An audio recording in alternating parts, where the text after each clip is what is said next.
I'm Karl Wells, and this is Point to Point. My guest today is Andy Wells, a man who has worn many hats during his lifetime. Most importantly, though, he was the mayor of the city of St. John's for 11 years and served on our St. John's City Council for a grand total of 31 years. And on a personal note, I will tell you that he is the first person to give me a job in television in 1972. And Andy, and a good choice it was. And here we are, 47 years later, back in a TV studio. Well, you were 13. Yeah, that's right. And you were 15. I was a bit older, 15. Yeah. I didn't know that you were born in Brook. Yes. But I take it you didn't live there very long. No, we moved. My father actually, the family started out in Grand Falls, and he moved to Brook, and Mom was a penny in Brook, 22 West Street. Yeah. So they married, and then we moved to Stephenville Crossing, and in '52 we moved to St. John's. Now your full name is Andrew Hillier Wells. Yes. Where does the Hillier come from? The Hillier comes from, I'm very proud to say that I have also a Salvation Army background. My father, they were so poor, my father's uncle took him in. He was a Hillier, Uncle Will Hillier. They were Salvation Army officers. Oh. So I was named after them. And of course, they were Salvation Army officers in the rural parts of Newfoundland out around Trinity Bay for 40 years. I mean, they lived a life of I suppose, poverty in the service of others, which is what basically the Salvation Army does. And I've never lost my love for and respect for the Salvation Army. And even though I'm not religious, I love the hymns. Well, I can see why you'd be pleased to have that name. Yes, oh yeah, no, yeah. Tell me a little bit about your mom and dad. Well, they were people of that period. Rural people that moved to St. John's, a lot of people at that time, and of course it was an ongoing process. I suppose it still is, move from rural areas to more urban areas looking for opportunity, and I guess they decided Dad decided he wanted to try and make a go of it in St. John's, but it's just a better education, I guess. I mean, I'm going back now, 1951, 52, these decisions were made, and they were ordinary, decent folk. We were taught to respect other people, tell the truth, don't leave a mess. I mean, I can tell you about another Wells family that I knew quite well. I'm sitting across from the son right here, the same kind of people. Your father and mother were outstanding people in their, in their way. I can tell you that. Now, you had a color TV, though. That really bugged me. We did have a color TV. The biggest color TV in Newfoundland. It was great. Yeah, I could never get the color to work right on it, but it was a color TV. A riot, just huge. Yeah. So I met you when I was about 10, and I guess technically you were probably still a teenager. But I saw you then as being a fairly happy-go-lucky, easygoing guy. Is that how you would describe yourself as a youth? I guess so. But then you were very entertaining. You were an outstanding, as I recall, a voice actor. I can remember A Christmas Story. I did a lot of and you did all the voices. Mimicking. Yeah, yes. you were absolutely brilliant. So. I did a lot of mimicking when I was a kid. Yeah, I was pretty easy going. I mean, I was never much good at anything, but I kept trying. Yeah. Now, I have known and do know a couple of people who went to high school with you. And they tell me that they remember you as being fairly outspoken in high school, especially in history class.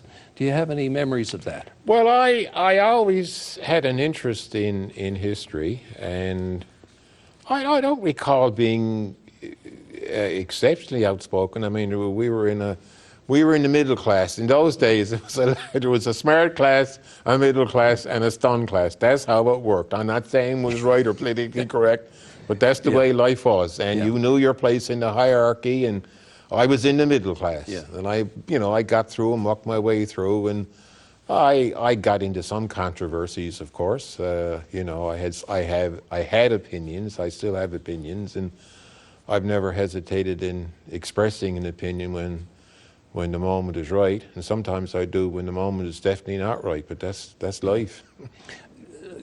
You went to MUN, and I take it you did a history degree at MUN, did you? Or I did a history degree, and then I took a year out. I took and I spent your brother and I spent some time in Ottawa, and then yeah. I was going to ask you about that. Yeah, and then I came back and did my education degree. Yeah, that was in 1967, 67. Canada's centennial year. Yeah, and yeah. They had something called the Confederation Caravans, Yes. Which you worked on. Why don't you just explain to folks what that was about? Well, this was an attempt by the federal government to educate Canadians about Canada's history on the occasion of its 100th birthday. Trudeau, the current Trudeau, didn't understand that it was the 100th birthday, which I found kind of amusing. But anyway, they put together these, I think there was a total of 6, and they spread them across the country. There's one in Newfoundland, one in the Maritimes, and I think Len went on the one in Ontario. I did Saskatchewan, Manitoba and Saskatchewan. So I spent 2 months aboard it, and it was basically a mobile, visual history of telling the story of Canada. And it was quite an experience. It was really interesting. Well paid to a government, you know. Did you learn anything on it? I was... Or did you already know? Well, you can always learn more. That's right. Always learn more. Yeah. And it was a great experience.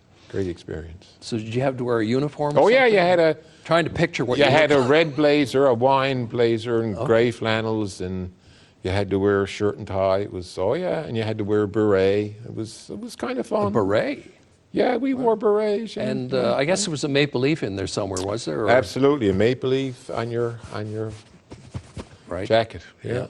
Quite a yeah. So then you went back to university. Went back to MUN, and I did an education degree. And while I was there, I applied for a job at the university was establishing education television then, so I applied for a job there as a student to train in television technology at the time, and then I got offered a job as a production assistant, so I went to work full-time in ETV. Right.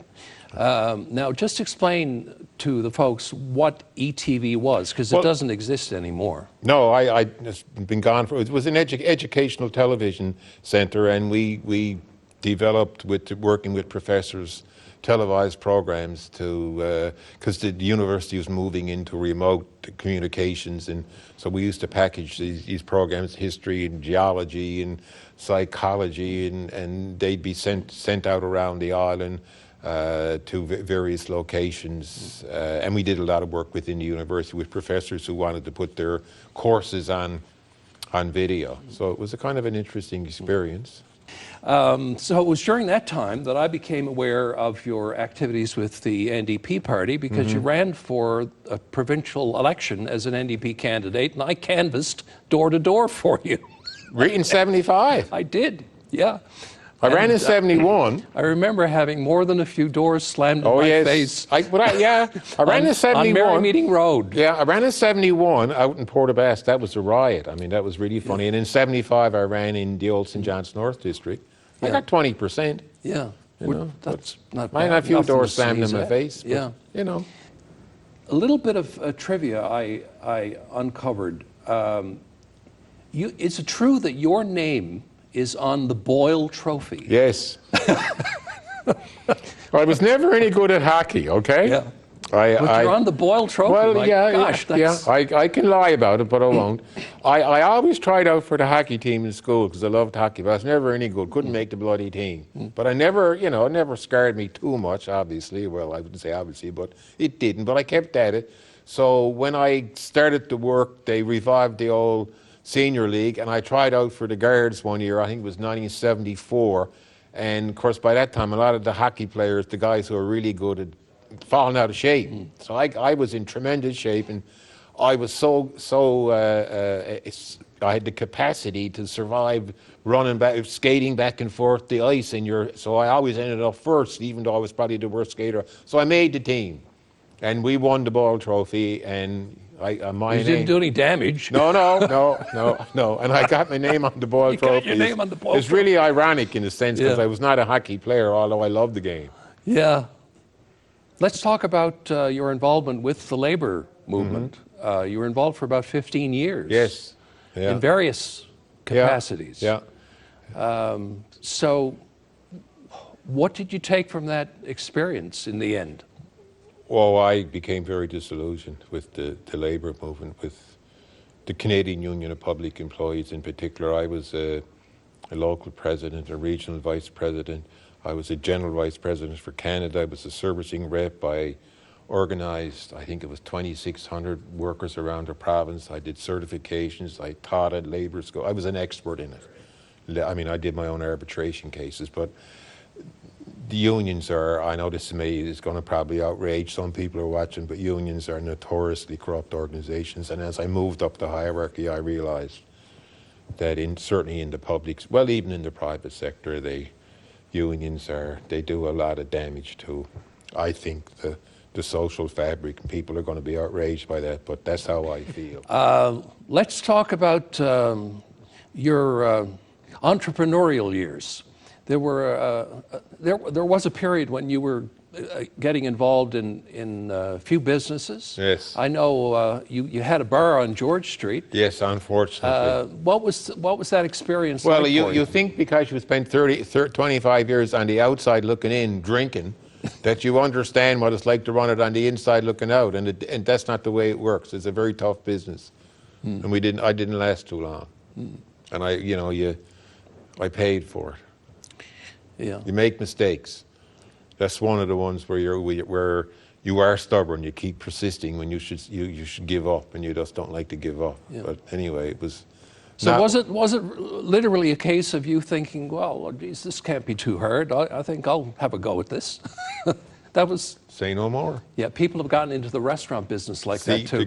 Restaurant. Listen, Karl, as you know, restaurants and bars, there's nothing tougher. Yeah. And I think that if you're going in this with your eyes wide open, I think you may need your head examined. I mean, I know people in the restaurant business, in the bar business. I knew them, and there's nothing tougher, and they just don't survive. It's a very, very high risk, and you don't last. Yeah, yeah. But people still will persist, and you wish them well, you know. You were mayor, as I said at the top of the show, for 11 years. If you had to pick one or two things that you're really proud of, that you accomplished during your years in office, what would they be? I suppose I don't like to brag. I mean, I suppose the harbour cleanup thing, which has really fell under the radar for a variety of reasons. That's a biggie. Yeah, we got a clean harbour there. That's a biggie. And I mean, I put that together. It's just a coincidence of factors. I was quite surprised when Paul Martin announced that there was money available under I think he called it the Canada Infrastructure Program. But we were working at the time to get the Federation of Municipality Convention here in St. John's. So I was on the national board of the FCM, and that's the only reason I was there, because they were just a bunch of self-important pals. But I mean, you had to work the crowd to bring the thing here. Martin was running for the federal Liberal at the time.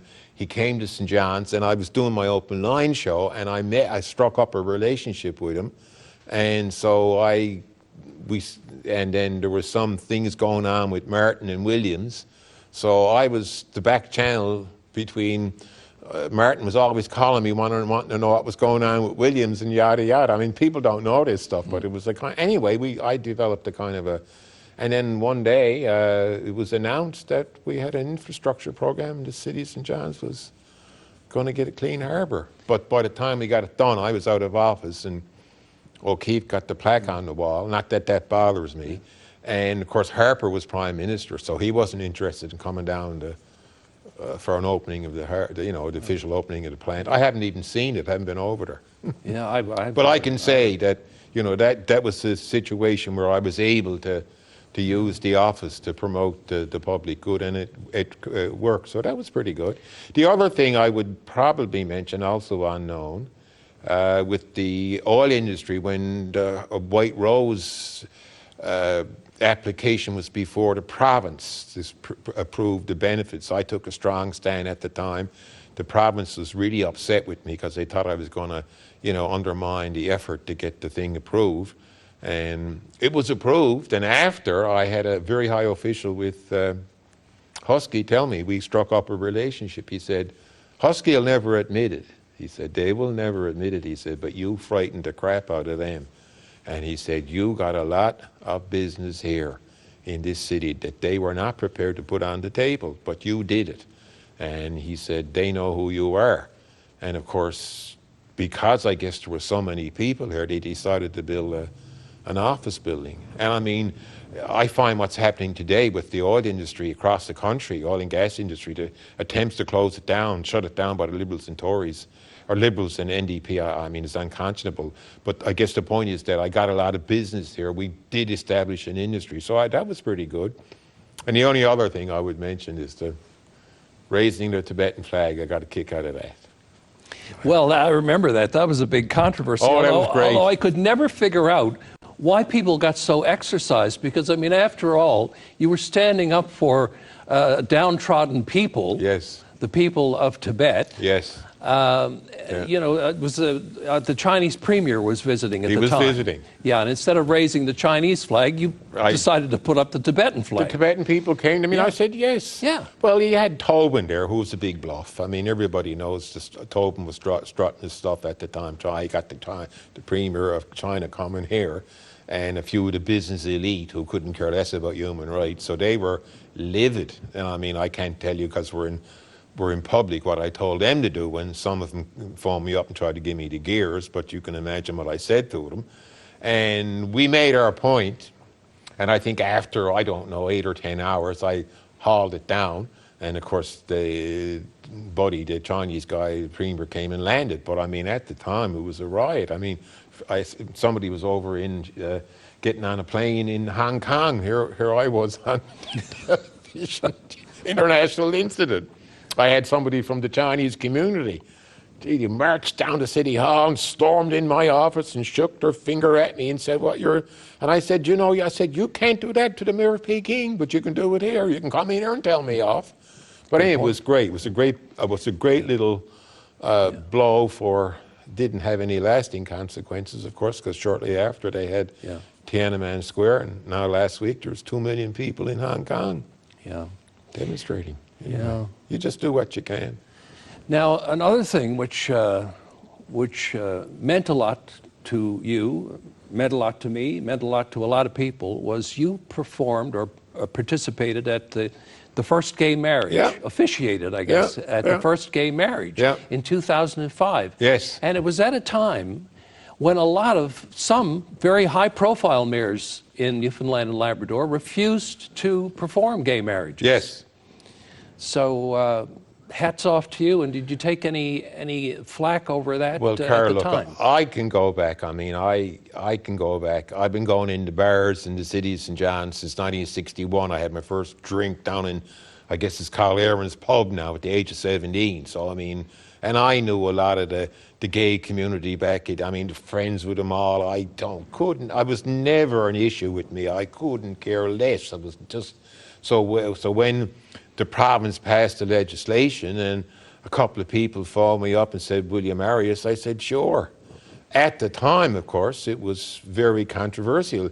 And yes, some of these mayors who are like to, one of them, I won't mention any names, but, you know, went on to greater things, absolutely refused to have anything to do with it. So I presided at the first gay marriage, and of course, you can imagine some of the emails and phone calls I got. I am still burning in hell, but you got to do what you think is right. And I've never, I mean, I don't want to sound too pompous, but I've never hesitated when I think something is right to do what is right. I mean, that's the way you do it. Yeah. And it was a lot of fun. And I did a lot of gay marriages afterwards. Yeah. I mean, it was among other marriages. Yeah. One thing I wanted to ask you about, when you were on city council, when you were mayor, I guess, you know, you were known for being quite boisterous in the chamber. I'm searching for words here, but a lot of the debates, the heady debates, the shouting matches, ended up on As It Happens on CBC Radio, and it became kind of a semi-regular thing. Oh, yes. On national, I guess it went national, I'm not sure. It went national. I wanted to ask you how you felt about that. I thought it was a riot. I mean, I had a following around the island when I was mayor. I mean, I had people from, I used to run into them, because everybody comes to St. John sooner or later, and you'd run into people. I mean, my favorite story, this lady was from Rose Blanche. She said she saw me out at, I guess, the Price Club or somewhere, and she came rushing over and she said, I just want to tell you, Mayor Wells, that my husband, she said, he gets home Monday evening, 5 o'clock, with his half dozen, and he said he sits down and watches your council meeting. Oh, right. I said, ma'am, you got to work on him. But that was a common thing. It was watched around the island. Now, it was, look, I don't suffer fools gladly, and I had a lot of pompous twits around me down there. That's as far as I'm going to go. And I mean, if I got something annoys me, now, not always the best of timing sometimes. But you never hesitated to call somebody a pompous twit to their face. And it was, or a buffoon, or a bluff. Sure. I mean, it was, and a lot of times it was funny. But do you ever regret having? No, I mean, look what you got now. Look in the House of Assembly, for God's sake. The most boring, uninteresting. There's not a politician in there got a sense of humor. They're consumed by being politically correct, and all they're obsessed with is getting elected if they're not elected, if elected, staying elected, and whatever comes second or third is just incidental. I mean, to be in the House of Assembly, you got to be a sociopath, you got to be dumb, or some combination thereof. I mean, I wouldn't last an hour in there. Well, I remember in the 70s, you could actually get politicians to come on Here and Now and answer questions. Yes, yes. Now they pivot. Yes, they're looking around wondering which way am I going to fall. Yeah. They're like barometer, they're like a wind vane. You know which way is the wind blowing. And you had them at City Hall. I mean, they're down there now. I mean, the whole, I'm not sour graping it, but the last election, I mean, the crowd that got elected they just knew which way the wind was going, and that's the way they fell. I mean, and that's taking this province down. But the people want it too, so, I didn't win the election, somebody else did. There's one thing I wanted to get in before we run out of time. Over the years, when I would mention your name to people, a lot of people actually, they would say to me, well, you know what, if I ever wanted to get something done, or if I ever had a problem, I would take it to Andy. Yes. And you, in fact, helped a lot of people with individual problems over the years. And you had something called your Happy Camper File. Well, that's probably, actually, Karl, I think that's probably my best achievement, the thing I'm most proud of. I always felt that if you're going to get elected and you're going to stay elected, you got to look after the people that vote for you. So every single, well, it wasn't emails then, it became emails, but every telephone call, every contact, fax, letter, everything, we recorded it. We kept a record of it. We logged it in the date it came. I always sent something out to know that you're in the system, and I always got back to people. And I accumulated over time. I called it my Happy Camper File, because if you were happy, even if you were procedurally happy, and I couldn't help you substantially, at least you knew I respected you. And so when we finally closed it out, when I left City Hall in March of April 2008, Betty Lewis, who was, she and I were a great team. I said, how many names? She said, we got, I think it was close to 5,000 names in what was caught when I finally closed my Happy Camper File. Wow. And that's looking after people. And that's what you're supposed to do. I mean, I used to say to people, boy, looks like the old Canadian Tire. You got to come down. If I'm busy, take a number, but I will see you. And I mean, you could come down to see me, no appointment necessary. And as I say, if there was somebody else ahead of you, you had to wait. And I looked after people, and that's the way you're supposed to do it. Now, that's old-fashioned, but that's the way I operated. And I did help a lot of people. I mean, I ran into somebody the other day I haven't seen in 10 years, actually his son. And he told me, I mean, this was when I got elected first in 1977. His father had a problem with land. And he never forgot me. He's 92 now, and he still remembers me because I got that problem straightened out for him. And that's what you're supposed to do. But I mean, today, and even then, a lot of it was just manipulation and pandering to people. And I mean, the best way to show respect for people is tell them the truth and deal with them honestly. My parents taught me that. Your parents taught you that. Yeah.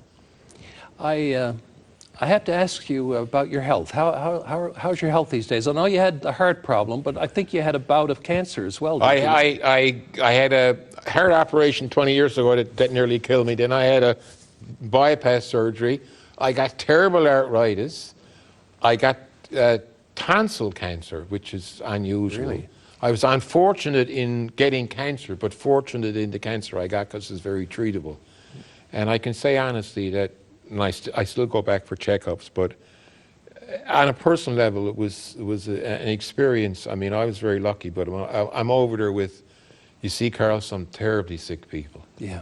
You know, and people don't understand quite often with cancer, while you got a medical system that substantially pays, if you don't have the money, there's an awful lot of stuff.